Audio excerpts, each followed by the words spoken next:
بسم الله الرحمن الرحيم. يا أيها الناس اتقوا ربكم الذي خلقكم من نفس واحدة وخلق منها زوجها وبث منهما رجالا كثيرا ونساء واتقوا الله الذي تساءلون به والأرحام إن الله كان عليكم رقيبا وآتوا اليتامى أموالهم ولا تتبدلوا الخبيث بالطيب ولا تأكلوا أموالهم إلى أموالكم إنه كان حوبا كبيرا وإن خفتم ألا تقسطوا في اليتامى فانكحوا ما طاب لكم من النساء مثنى وثلاث ورباع فإن خفتم ألا تعدلوا فواحدة أو ما ملكت أيمانكم ذلك أدنى ألا تعولوا وآتوا النساء صدقاتهن نحلة فإن طبن لكم عن شيء منه نفسا فكلوه هنيئا مريئا ولا تؤتوا السفهاء أموالكم التي جعل الله لكم قياما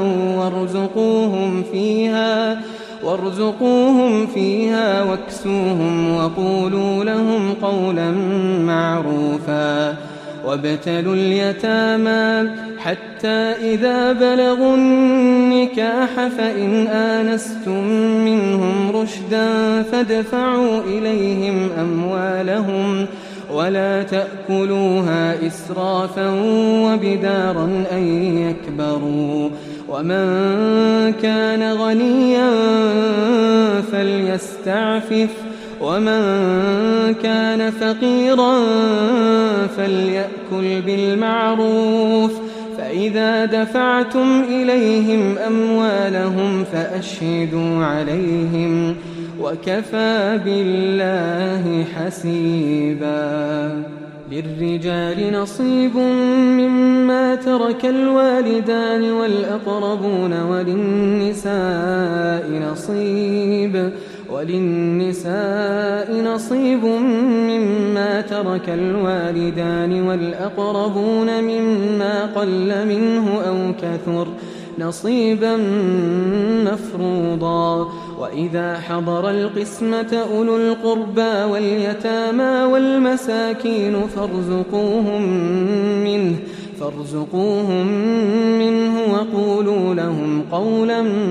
معروفا وليخشى الذين لو تركوا من خلفهم ذرية ضعافا خافوا عليهم فليتقوا الله وليقولوا قولا سديدا إن الذين يأكلون أموال اليتامى ظلما إنما يأكلون في بطونهم نارا وسيصلون سعيرا يوصيكم الله في أولادكم للذكر مثل حظ الأنثيين فإن كن نساء فوق 2 فلهن ثلثا ما ترك وإن كانت واحدة فلها النصف ولأبويه لكل واحد منهما السدس مما ترك إن كان له ولد فإن لم يكن له ولد وورثه أبواه فلأمه الثلث فإن كان له إخوة فلأمه السدس من بعد وصية يوصي بها أو دين آباؤكم وأبناؤكم لا تدرون أيهم أقرب لكم نفعا فريضة من الله إن الله كان عليما حكيما ولكم نصف ما ترك أزواجكم إن لم يكن لهن ولد، فإن كان لهن ولد فلكم الربع مما تركن من بعد وصية يوصين بها أو دين، ولهن الربع مما تركتم إن لم يكن لكم ولد، فإن كان لكم ولد فلهن الثمن مما تركتم من بعد وصية توصون بها أو دين، وإن كان رجل يورث كلالة أو امرأة وله أخ أو أخت فلكل واحد منهما السدس، فإن كانوا أكثر من ذلك فهم شركاء في الثلث من بعد وصية يوصى بها أو دين غير مضار، وصية من الله والله عليم حليم. تلك حدود الله، ومن يطع الله ورسوله يدخله جنات تجري من تحتها الأنهار خالدين فيها، وذلك الفوز العظيم. ومن يعص الله ورسوله ويتعد حدوده يدخله نارا خالدا فيها وله عذاب مهين. واللاتي يأتين الفاحشة من نسائكم فاستشهدوا عليهن 4 منكم، فإن شهدوا فأمسكوهن في البيوت حتى يتوفاهن الموت أو يجعل الله لهن سبيلا. واللذان يأتيانها منكم فآذوهما، فإن تابا وأصلحا فأعرضوا عنهما، إن الله كان توابا رحيما. إنما التوبة على الله للذين يعملون السوء بجهالة ثم يتوبون من قريب فأولئك يتوب الله عليهم، وكان الله عليما حكيما. وليست التوبة للذين يعملون السيئات حتى إذا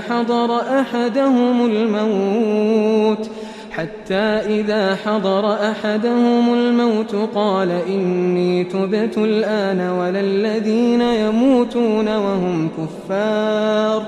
أولئك أعتدنا لهم عذابا أليما. يا أيها الذين آمنوا لا يحل لكم أن ترثوا النساء كرها ولا تعضلوهن لتذهبوا ببعض ما آتيتموهن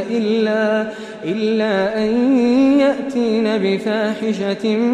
مبينة، وعاشروهن بالمعروف، فإن كرهتموهن فعسى أن تكرهوا شيئا ويجعل الله فيه خيرا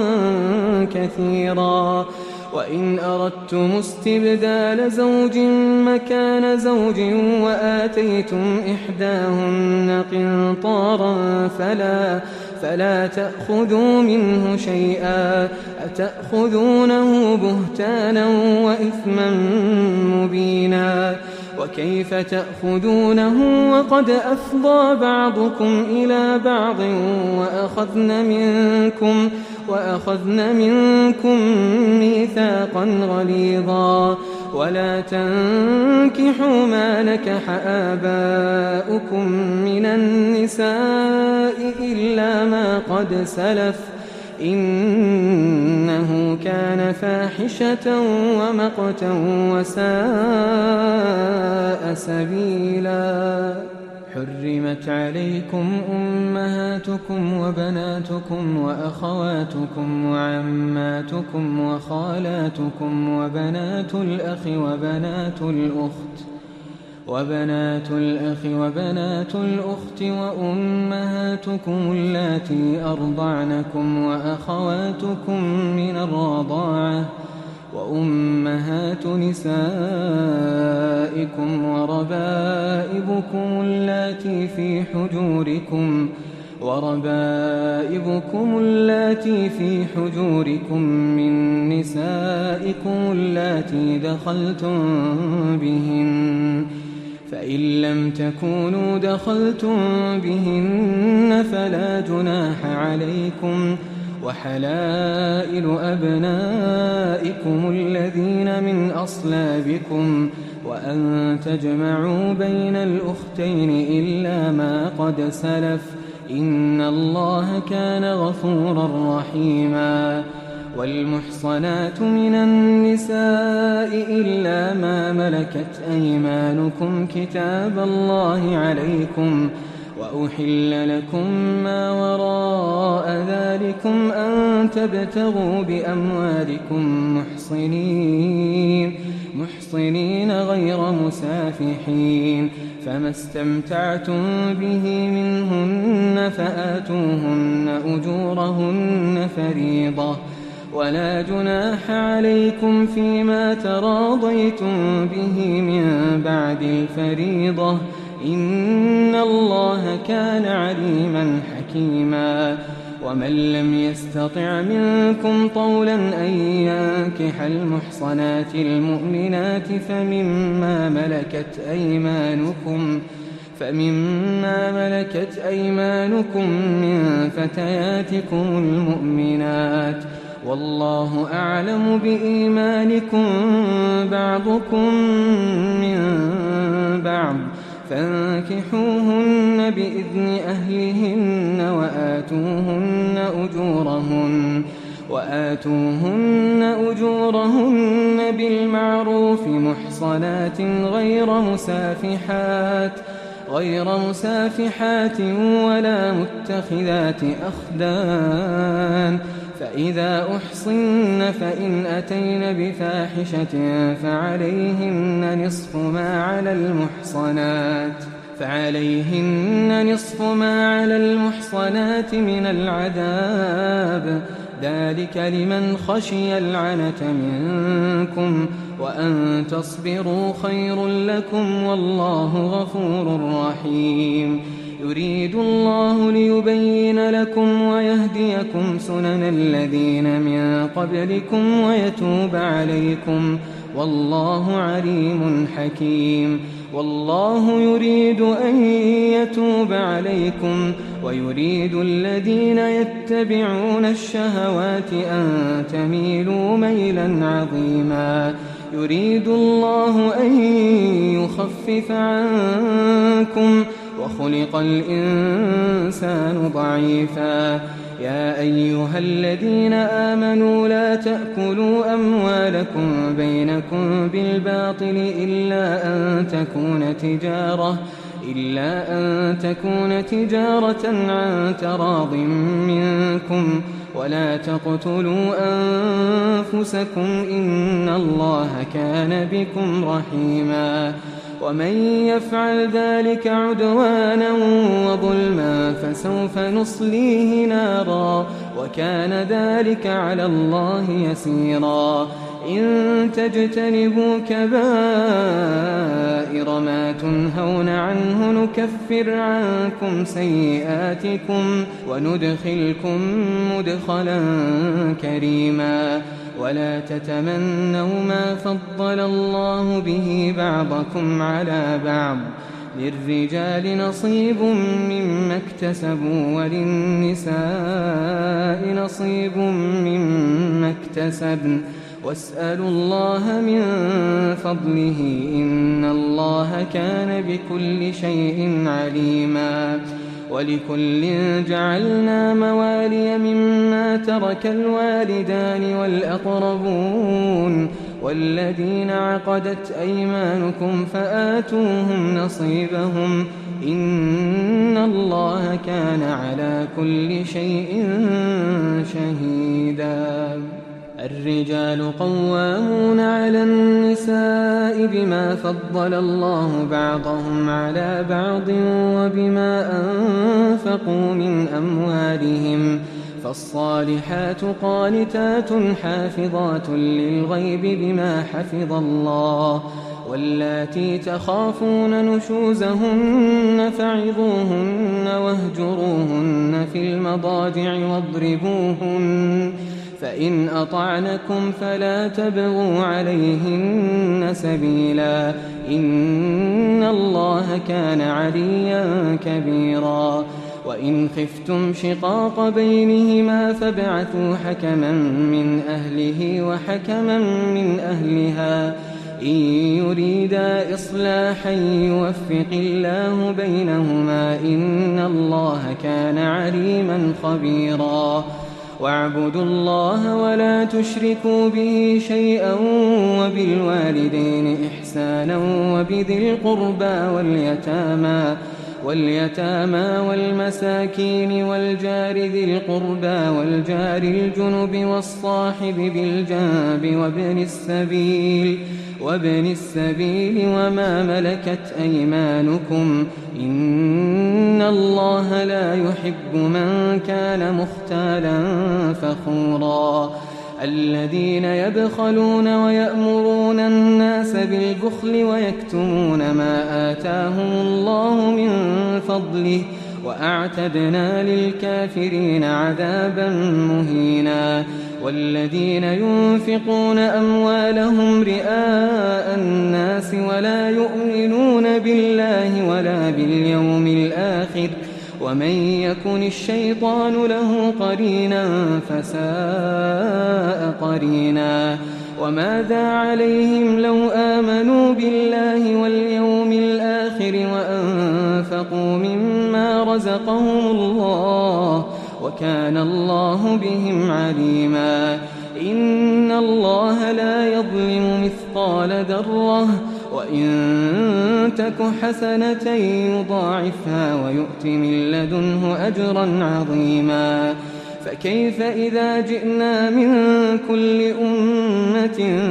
بشهيد وجئنا بك على هؤلاء شهيدا يومئذ يود الذين كفروا وعصوا الرسول لو تسوى بهم الأرض ولا يكتمون الله حديثا. يا أيها الذين آمنوا لا تقربوا الصلاة وأنتم سكارى حتى تعلموا ما تقولون ولا جنبا إلا عابري سبيل حتى تغتسلوا وإن كنتم مرضى أو على سفر أو جاء أحد منكم من الغائط أو لامستم النساء فلم تجدوا ماء فتيمموا صعيدا طيبا فامسحوا بوجوهكم وأيديكم إن الله كان عفوا غفورا. ألم تر إلى الذين أوتوا نصيبا من الكتاب يشترون الضلالة ويريدون أن تضلوا السبيل والله أعلم بأعدائكم وكفى بالله وليا وكفى بالله نصيرا. من الذين هادوا يحرفون الكلم عن مواضعه ويقولون سمعنا وعصينا واسمع غير مسمع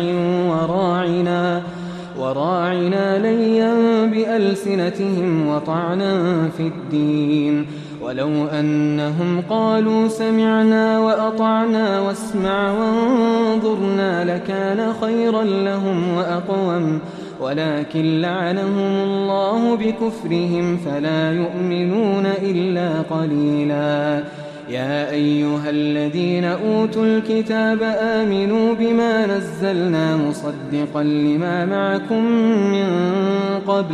من قبل أن نطمس وجوها فنردها على أدبارها أو نلعنهم كما لعنا أصحاب السبت وكان أمر الله مفعولا إن الله لا يغفر أن يشرك به ويغفر ما دون ذلك لمن يشاء ومن يشرك بالله فقد افترى إثما عظيما ألم تر إلى الذين يزكون أنفسهم بل الله يزكي من يشاء ولا يظلمون فتيلا انظر كيف يفترون على الله الكذب وكفى به إثما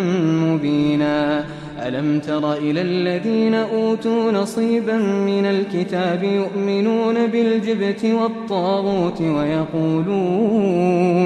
ويقولون للذين كفروا هؤلاء أهدى من الذين آمنوا سبيلا أولئك الذين لعنهم الله ومن يلعن الله فلن تجد له نصيرا أم لهم نصيب من الملك فإذا لا يؤتون الناس نقيرا أم يحسدون الناس على ما آتاهم الله من فضله فقد آتينا آل إبراهيم الكتاب والحكمة وآتيناهم ملكا عظيما فمنهم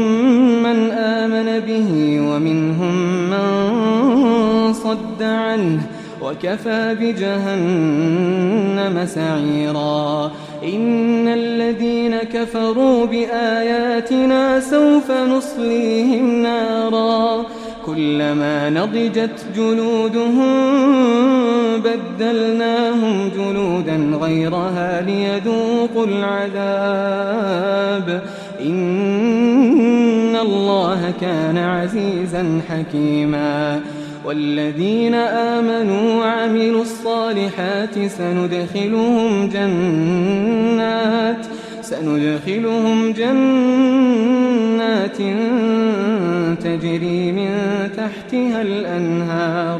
تجري من تحتها الأنهار خالدين فيها أبدا لهم فيها أزواج مطهرة وندخلهم ظلا ظليلا إن الله يأمركم أن تؤدوا الأمانات إلى أهلها وإذا حكمتم بين الناس أن تحكموا بالعدل إن الله نعما يعظكم به إن الله كان سميعا بصيرا يا أيها الذين آمنوا أطيعوا الله وأطيعوا الرسول وأولي الأمر منكم فإن تنازعتم في شيء فردوه إلى الله والرسول إن كنتم تؤمنون بالله واليوم الآخر ذلك خير وأحسن تأويلا ألم تر إلى الذين يزعمون أنهم آمنوا بما أنزل إليك وما أنزل من قبلك يريدون أن يتحاكموا إلى الطاغوت وقد أمروا أن يكفروا به ويريد الشيطان أن يضلهم ضلالا بعيدا وإذا قيل لهم تعالوا إلى ما أنزل الله وإلى الرسول رأيت المنافقين يصدون عنك صدودا فكيف إذا أصابتهم مصيبة بما قدمت أيديهم ثم جاءوك يحلفون بالله إن أردنا إلا إحسانا وتوفيقا أولئك الذين يعلم الله ما في قلوبهم فأعرض عنهم وعظهم وقل لهم في أنفسهم قولا بليغا وما أرسلنا من رسول إلا ليطاع بإذن الله ولو أنهم إذ ظلموا أنفسهم جاءوك فاستغفروا الله واستغفر لهم الرسول لوجدوا الله توابا رحيما فلا وربك لا يؤمنون حتى يحكموك فيما شجر بينهم ثم لا يجدوا في أنفسهم حرجا مما قضيت ويسلموا تسليما ولو أنا كتبنا عليهم أن اقتلوا أنفسكم أو اخرجوا من دياركم ما فعلوه إلا قليل منهم ولو أنهم فعلوا ما يوعظون به لكان خيرا لهم وأشد تثبيتا وإذا لآتيناهم من لدنا أجرا عظيما ولهديناهم صراطا مستقيما ومن يطع الله والرسول فأولئك مع الذين أنعم الله عليهم من النبيين والصديقين والشهداء والصالحين وحسن أولئك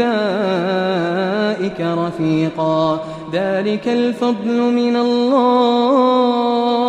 وكفى بالله عليما يا أيها الذين آمنوا خذوا حذركم فانفروا ثبات أو انفروا جميعا وإن منكم لمن ليبطئن فإن أصابتكم مصيبة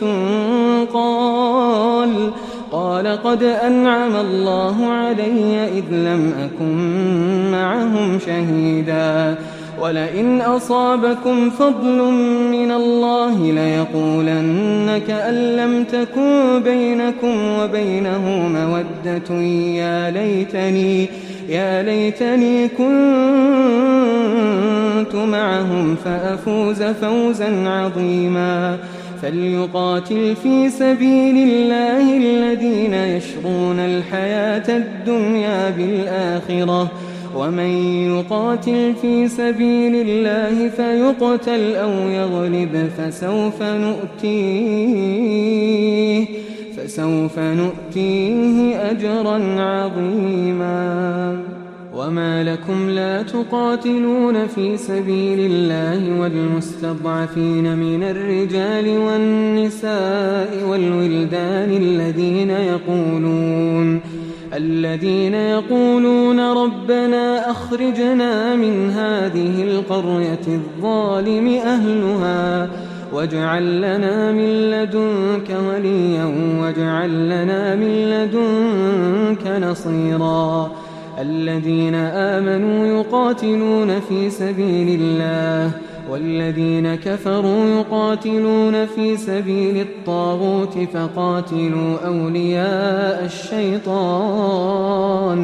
إن كيد الشيطان كان ضعيفا ألم تر إلى الذين قيل لهم كفوا أيديكم وأقيموا الصلاة وآتوا الزكاة فلما كتب عليهم القتال إذا فريق منهم يخشون الناس كخشية الله أو أشد خشية وقالوا ربنا لم كتبت علينا القتال لولا أخرتنا إلى أجل قريب قل متاع الدنيا قليل والآخرة خير لمن اتقى ولا تظلمون فتيلا أينما تكونوا يدرككم الموت ولو كنتم في بروج مشيدة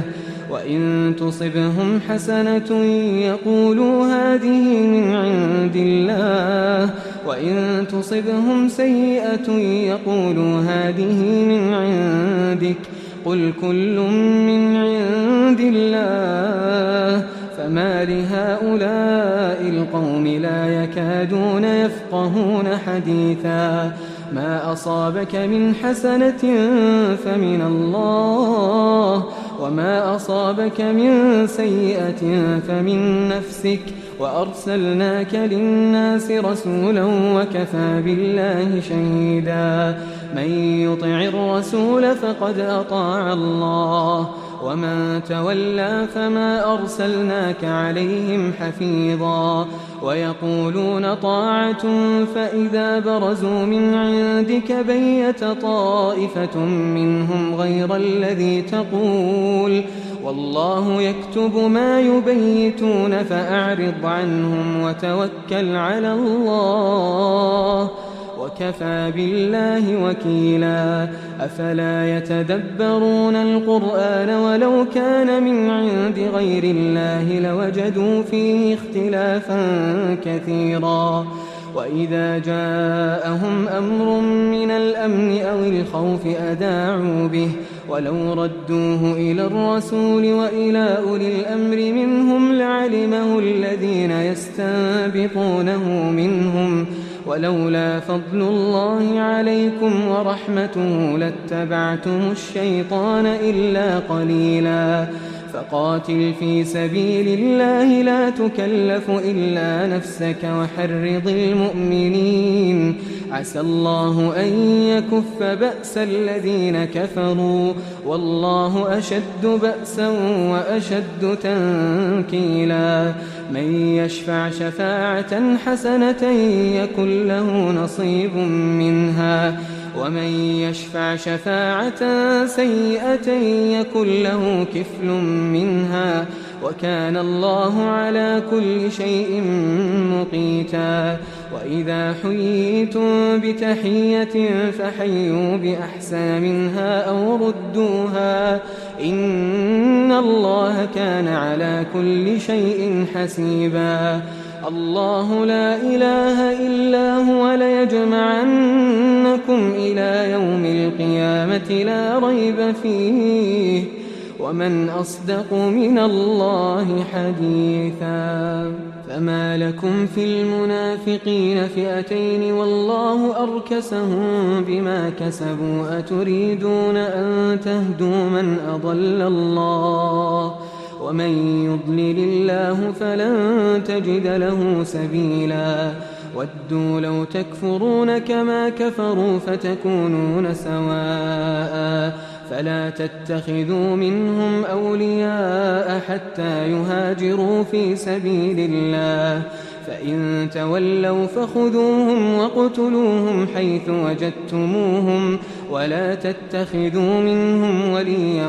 ولا نصيرا، إلا الذين يصلون إلى قوم بينكم وبينهم ميثاق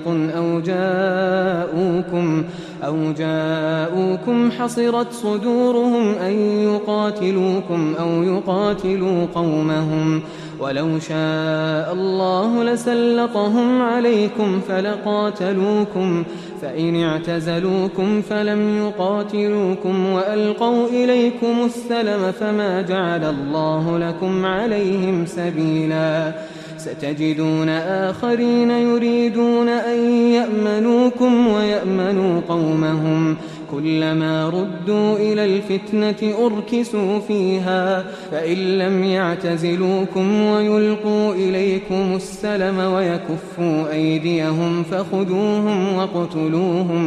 واقتلوهم حيث ثقفتموهم، وأولئكم جعلنا لكم عليهم سلطانا مبينا. وما كان لمؤمن أن يقتل مؤمنا إلا خطأ، ومن قتل مؤمنا خطأ فتحرير رقبة مؤمنة ودية مسلمة إلى أهله إلا أن يصدقوا، فإن كان من قوم عدو لكم وهو مؤمن فتحرير رقبة مؤمنة، وإن كان من قوم بينكم وبينهم ميثاق فدية مسلمة إلى أهله وتحرير رقبة مؤمنة، فمن لم يجد فصيام شهرين متتابعين توبة من الله وكان الله عليما حكيما. ومن يقتل مؤمنا متعمدا فجزاؤه جهنم خالدا فيها وغضب الله عليه ولعنه وأعد له عذابا عظيما. يا أيها الذين آمنوا إذا ضربتم في سبيل الله فتبينوا ولا تقولوا لمن ألقى إليكم السلام لست مؤمنا تبتغون عرض الحياة الدنيا فعند الله مغانم كثيرة كذلك كنتم من قبل فمن الله عليكم فتبينوا إن الله كان بما تعملون خبيرا. لا يستوي القاعدون من المؤمنين غير أولي الضرر والمجاهدون في سبيل الله بأموالهم وأنفسهم فضل الله المجاهدين بأموالهم وأنفسهم على القاعدين درجة وكلا وعد الله الحسنى وفضل الله المجاهدين على القاعدين أجرا عظيما درجات منه ومغفرة ورحمة وكان الله غفورا رحيما. إن الذين توفاهم الملائكة ظالمي أنفسهم قالوا فيم كنتم قالوا كنا مستضعفين في الأرض قالوا ألم تكن أرض الله واسعة فتهاجروا فيها فأولئك مأواهم جهنم وساءت مصيرا. إلا المستضعفين من الرجال والنساء والولدان لا يستطيعون حيلة ولا يهتدون سبيلا فأولئك عسى الله أن يعفو عنهم وكان الله عفوا غفورا. ومن يهاجر في سبيل الله يجد في الأرض مراغما كثيرا وسعة ومن يخرج من بيته مهاجرا إلى الله ورسوله ثم يدركه الموت فقد وقع أجره على الله وكان الله غفورا رحيما. وإذا ضربتم في الأرض فليس عليكم جناح أن تقصروا من الصلاة إن خفتم أن يفتنكم الذين كفروا إن الكافرين كانوا لكم عدوا مبينا. وإذا كنت فيهم فأقمت لهم الصلاة فلتقم طائفة منهم معك وليأخذوا أسلحتهم فإذا سجدوا فليكونوا من ورائكم ولتأت طائفة أخرى لم يصلوا فليصلوا معك وليأخذوا حذرهم وأسلحتهم ود الذين كفروا لو تغفلون عن أسلحتكم وأمتعتكم فيميلون عليكم ميلة واحدة ولا جناح عليكم إن كان بكم أذى من مطر أو كنتم مرضى أن تضعوا أسلحتكم وخذوا حذركم إن الله أعد للكافرين عذابا مهينا. فإذا قضيتم الصلاة فاذكروا الله قياما وقعودا وعلى جنوبكم فإذا اطمأننتم فأقيموا الصلاة إن الصلاة كانت على المؤمنين كتابا موقوتا. ولا تهنوا في ابتغاء القوم إن تكونوا تألمون فإنهم يألمون كما تألمون وترجون من الله ما لا يرجون وكان الله عليما حكيما. إنا أنزلنا إليك الكتاب بالحق لتحكم بين الناس بما أراك الله ولا تكن للخائنين خصيما واستغفر الله إن الله كان غفورا رحيما. ولا تجادل عن الذين يختانون أنفسهم إن الله لا يحب من كان خوانا أثيما يستخفون من الناس ولا يستخفون من الله وهو معهم إذ يبيتون ما لا يرضى من القول وكان الله بما يعملون محيطا ها أنتم هؤلاء جادلتم عنهم في الحياة الدنيا فمن يجادل الله عنهم يوم القيامة أم من يكون عليهم وكيلا ومن يعمل سوءا أو يظلم نفسه ثم يستغفر الله يجد الله غفورا رحيما ومن يكسب إثما فإنما يكسبه على نفسه وكان الله عليما حكيما ومن يكسب خطيئة أو إثما ثم يرم به بريئا فقد احتمل بهتانا وإثما مبينا ولولا فضل الله عليك ورحمته لهمت طائفة منهم أن يضلوك وما يضلون إلا أنفسهم وما يضرونك من شيء وأنزل الله عليك الكتاب والحكمة وعلمك ما لم تكن تعلم وكان فضل الله عليك عظيما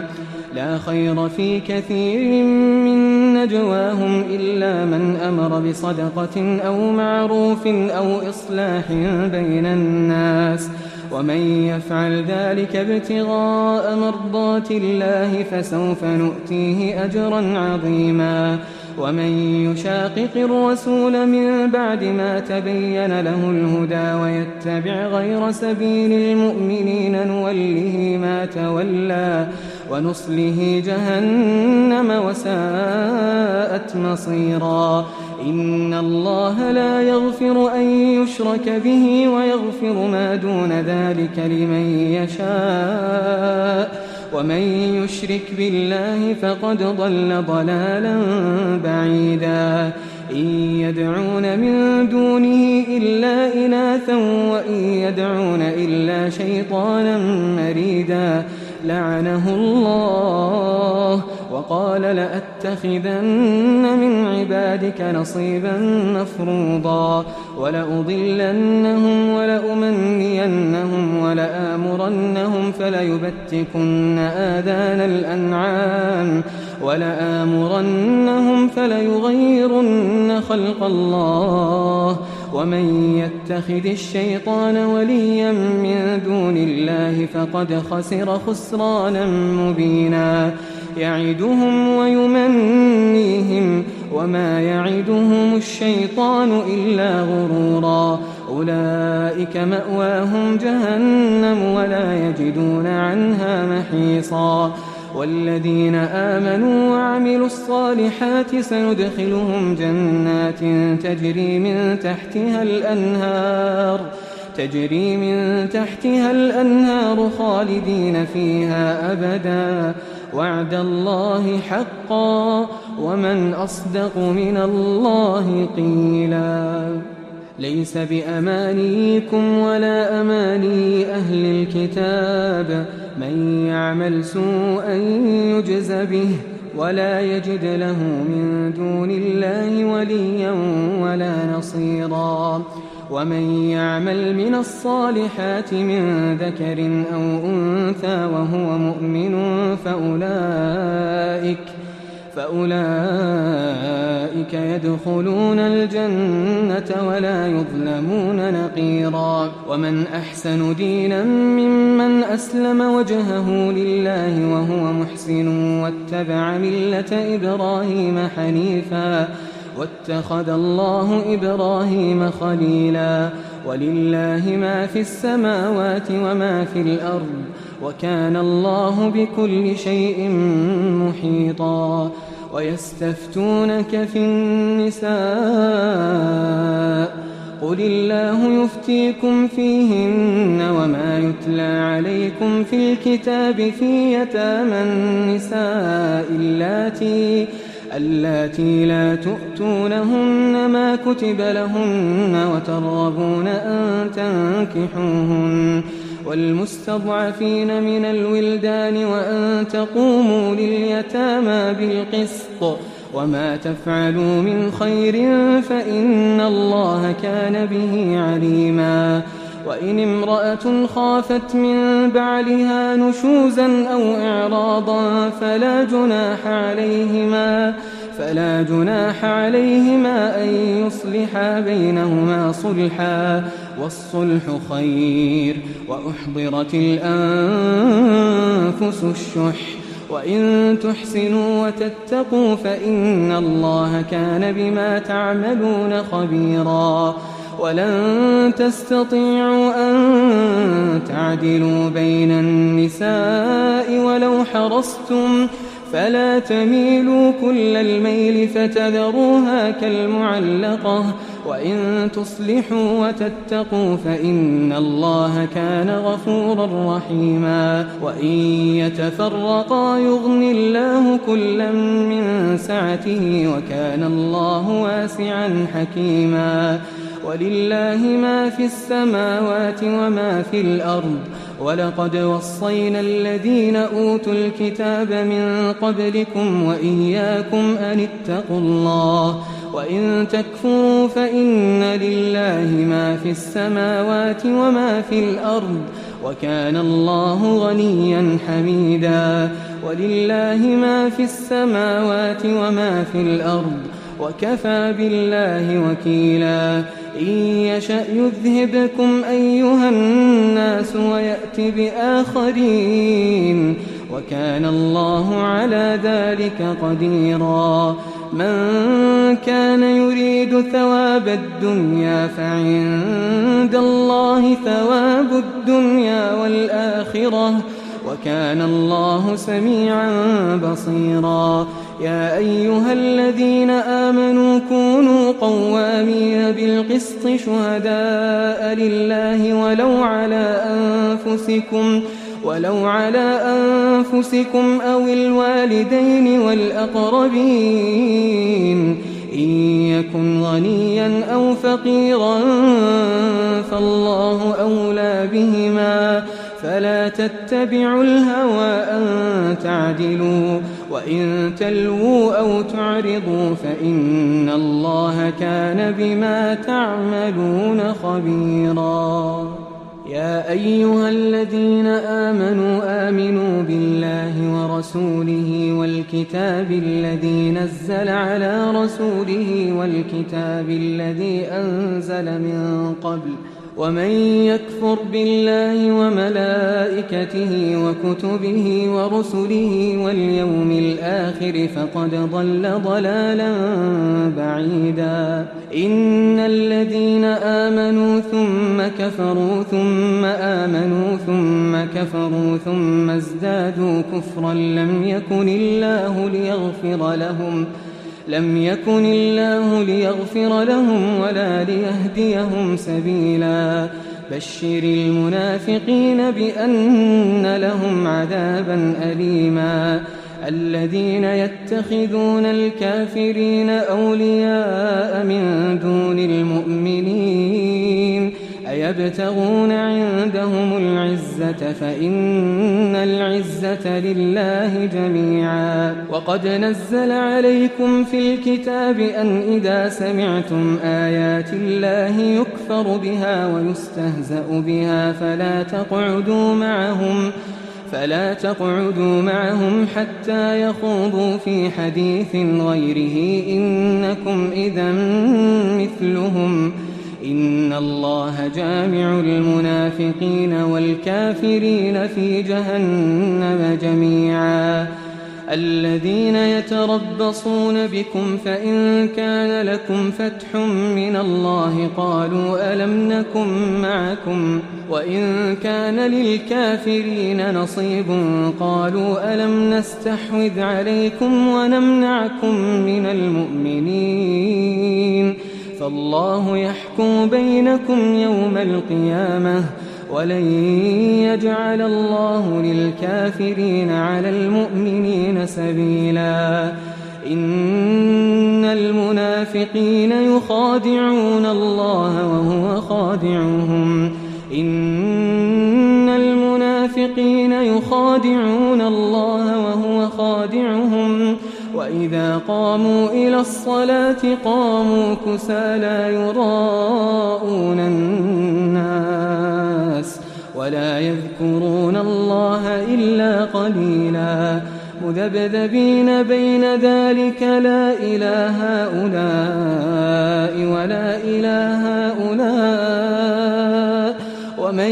يضلل الله فلن تجد له سبيلا يا أيها الذين آمنوا لا تتخذوا الكافرين أولياء من دون المؤمنين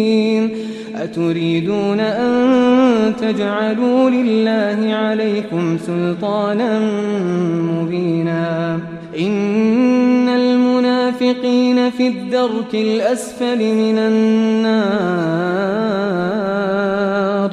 ولن تجد لهم نصيرا إلا الذين تابوا وأصلحوا واعتصموا بالله وأخلصوا دينهم لله فأولئك مع المؤمنين وسوف يؤتي الله المؤمنين أجرا عظيما ما يفعل الله بعذابكم إن شكرتم وآمنتم وكان الله شاكرا عليما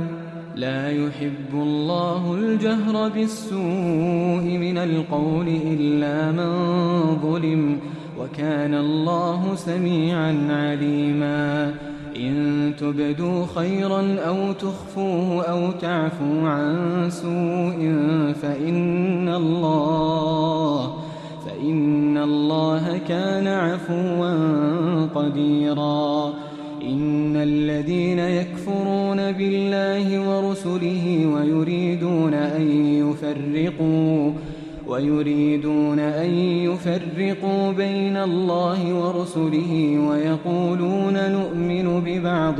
ونكفر ببعض ويريدون أن يتخذوا بين ذلك سبيلا أولئك هم الكافرون حقا وأعتدنا للكافرين عذابا مهينا والذين آمنوا بالله ورسله ولم يفرقوا بين أحد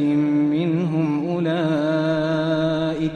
أولئك سوف يؤتيهم أجورهم وكان الله غفورا رحيما يسألك أهل الكتاب أن تنزل عليهم كتابا من السماء فقد سألوا موسى أكبر من ذلك فقالوا أرنا الله جهرة فأخذتهم الصاعقة بظلمهم ثم اتخذوا العجل من بعد ما جاءتهم البينات فعفونا عن ذلك وآتينا موسى سلطانا مبينا ورفعنا فوقهم الطور بميثاقهم وقلنا لهم ادخلوا الباب سجدا وقلنا لهم لا تعدوا في السبت وأخذنا منهم ميثاقا غليظا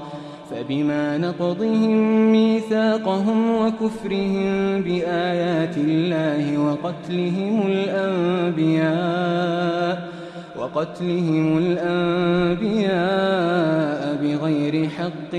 وقولهم قلوبنا غلف بل طبع الله عليها بكفرهم فلا يؤمنون إلا قليلا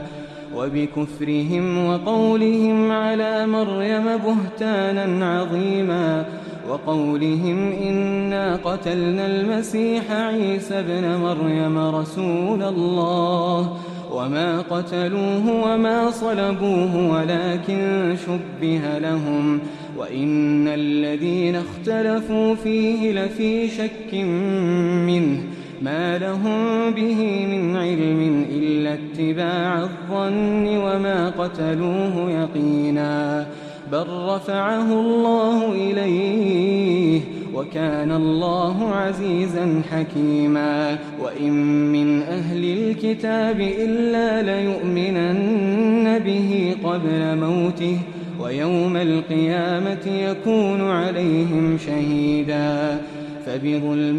من الذين هادوا حرمنا عليهم طيبات أحلت لهم وبصدهم عن سبيل الله كثيرا وأخذهم الربا وقد نهوا عنه وأكلهم أموال الناس بالباطل وأعتدنا للكافرين منهم عذابا أليما لكن الراسخون في العلم منهم والمؤمنون يؤمنون بما أنزل إليك وما أنزل من قبلك والمقيمين الصلاة والمؤتون الزكاة والمؤمنون بالله واليوم الآخر أولئك سنؤتيهم أجرا عظيما إنا أوحينا إليك كما أوحينا إلى نوح والنبيين من بعده وأوحينا إلى إبراهيم وإسماعيل وإسحاق ويعقوب والأسباط وعيسى وأيوب ويونس وهارون وسليمان وآتينا داود زبورا ورسلا قد قصصناهم عليك من قبل ورسلا لم نقصصهم عليك وكلم الله موسى تكليما رسلا مبشرين ومنذرين لئلا يكون للناس على الله حجة بعد الرسل وكان الله عزيزا حكيما لكن الله يشهد بما أنزل إليك أنزله بعلمه والملائكة يشهدون وكفى بالله شهيدا إن الذين كفروا وصدوا عن سبيل الله قد ضلوا ضلالا بعيدا إن الذين كفروا وظلموا لم يكن الله ليغفر لهم ولا ليهديهم طريقا إلا طريق جهنم خالدين فيها أبدا وكان ذلك على الله يسيرا يا أيها الناس قد جاءكم الرسول بالحق من ربكم فآمنوا خيرا لكم وإن تكفروا فإن لله ما في السماوات والأرض وكان الله عليما حكيما يا أهل الكتاب لا تغلوا في دينكم ولا تقولوا على الله إلا الحق إنما المسيح عيسى ابن مريم رسول الله وكلمته ألقاها إلى مريم وروح منه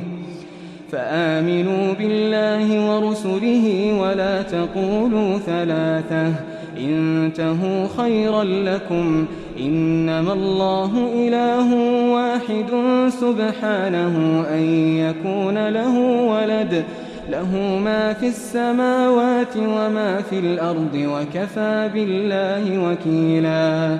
لن يستنكف المسيح أن يكون عبدا لله ولا الملائكة المقربون